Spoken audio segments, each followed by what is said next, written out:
कृपया कहानी को पूरी सुने। कहानी अच्छी लगे तो लाइक एंड सब्सक्राइब जरूर करें। मेरी और नीलेश की जोड़ी ऐसी थी कि जैसे ऊपर वाले ने हम दोनों को एक दूसरे के लिए ही बनाया हो। सारे खानदान में हम दोनों की जोड़ी की तारीफों के कसीदे पढ़े जाते। हम दोनों की जोड़ी थी ही इतनी प्यारी। नीलेश मुझसे इतना प्यार करते कि मेरी जरा सी परेशानी पर बेचैन हो जाते। मैं भी नीलेश जैसा हमसफर पाकर अपने आप को बहुत खुशकिस्मत समझती थी।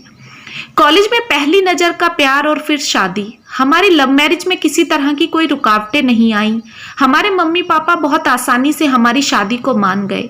जब मैं नीलेश की दुल्हन बनकर घर आई तो सासू माँ ने सबके सामने चीख चीख कर बोल दिया, नेहा हमारी बेटी है, हम इसे कभी बहू की तरह नहीं रखेंगे। वैसे भी मेरे कोई बेटी नहीं है तो मैं तो नेहा को अपने नीलेश से भी ज्यादा प्यार से रखूंगी। इतना प्यारा ससुराल पाकर मैं फूली नहीं समा रही थी।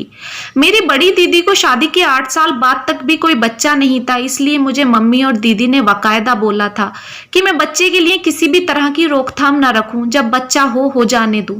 इसलिए शादी के 2 महीने बाद ही मुझे गर्भ ठहर गया। सारे घर में मानो खुशियों का मेला लग गया हो।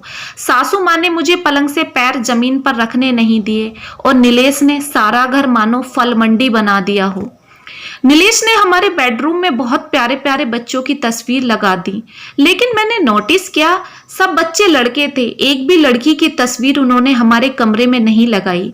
नीलेश, आपने सब लड़कों के फोटो लगाए हैं, एक प्यारी सी गुड़िया का फोटो भी लगाना चाहिए ना। नेहा, मुझे पहला बच्चा बेटा चाहिए, उसके बाद लगा लेना गुड़िया की तस्वीर। लेकिन नीलेश, अगर पहला बच्चा लड़की हुई तो? चुप रहो तुम, मुझे पता है बेटा ही होगा। नीलेश मुंह पिचकाकर कमरे के बाहर चले गए, लेकिन नीलेश का ऐसा व्यवहार देखकर मैं बहुत हैरान थी। एक दिन मम्मी आंगन में बैठी हुई कपड़े सिल रही थी। मैंने देखा मम्मी ने सारे कपड़े, पैंट, निक्कर, शर्ट सिल रखी थी, एक भी फ्रॉक नहीं थी। मम्मी, 1-2 फ्रॉक भी सिल लो, क्या पता गुड़िया आ जाए। मम्मी का मेरी बात सुनकर मुंह बन गया। मैं चुपचाप अपने कमरे में आ गई। धीरे धीरे वक्त गुजरता चला गया और मैंने मेरी पहली सालगिरह से 15 दिन पहले एक बेटी को जन्म दिया। कुछ समय के लिए मेरे घर में मातम पसर गया। मम्मी ने मेरी गुड़िया को छुआ तक नहीं। नीलेश भी गुड़िया के होने से खुश नहीं थे। जैसे तैसे करके कुछ ही दिनों में मेरी गुड़िया ने सबके दिलों में अपनी जगह बना ली। नीलेश भी गुड़िया को बहुत प्यार करने लगे और मम्मी भी कभी कभी झूठे मन से गुड़िया को गोद लिया करती। मगर बेटे का मलाल दोनों माँ बेटे के मन में जरूर था। 1 साल के अंदर मुझे दोबारा गर्भ ठहर गया। इस बार मम्मी और नीलेश किसी चीज का रिस्क नहीं लेना चाहते थे, इसलिए पूजा पाठ, टोने टोटके, तागा तबीज जो भी उनसे हुआ वो सब जतन उन्होंने किए। बेटे के नाम पर कितना सा पैसा ढोंगी पंडितों ने हमसे ठग रहे थे, मगर मम्मी और नीलेश की आंखों पर तो अंधविश्वास की पट्टी बंधी थी। जैसे तैसे मेरी डिलीवरी का दिन आया और मैंने एक बेटी को जन्म दिया। अस्पताल से घर लाकर मुझे एक कमरे में डाल दिया गया। मम्मी अपनी छाती पीट पीट कर कह रही थी, मुझे ना पता था कि ये मेरे घर का वंश भी ना चलाएगी, वरना मैं तो कभी अपने नीलेश की शादी इससे ना करती। ये तो अपनी माँ पर गई है, ना इसके कोई भाई है, ना मेरे बेटे को बेटे का सुख देगी। और नीलेश ने एक बार भी मेरे पास आकर नहीं देखा कि मैं किस दर्द से गुजर रही हूँ।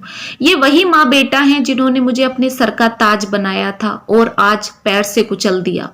2 दिन तक मैं कमरे में भूखी प्यासी पड़ी रही, लेकिन किसी ने मुझे पानी तक नहीं पूछा। वो तो भला हो कांता बाई का, जिन्होंने चोरी चोरी मुझे खाना दिया और किसी तरह 15 दिन कट गए। हवन होने के बाद पापा मुझे लेने आ गए। नीलेश और मम्मी जी ने फूटे मुंह मेरे पापा से बात तक नहीं की। इसमें उनकी क्या गलती थी।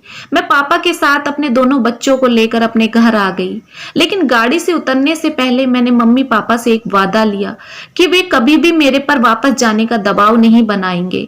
मेरे पर क्या गुजरी है ये सुनकर मम्मी पापा ने भी मुझे वापस भेजने से साफ इनकार कर दिया। 2 साल में अपनी 2 बेटियों को लेकर मैं फिर वहीं थी जहां से गई थी, लेकिन मैंने नीलेश को कभी तलाक ना देने का फैसला किया ताकि वे दूसरी शादी ना कर पाए और बेटे की चाह रखने वाले माँ बेटों को बेटियों का मुंह भी ना देखने को मिले। कांता बाई से पता चला कि मम्मी जी अपनी पोतियों को याद करती हुई इस दुनिया से चली गईं और नीलेश शराब के नशे में नालियों में गिरे फिरते हैं।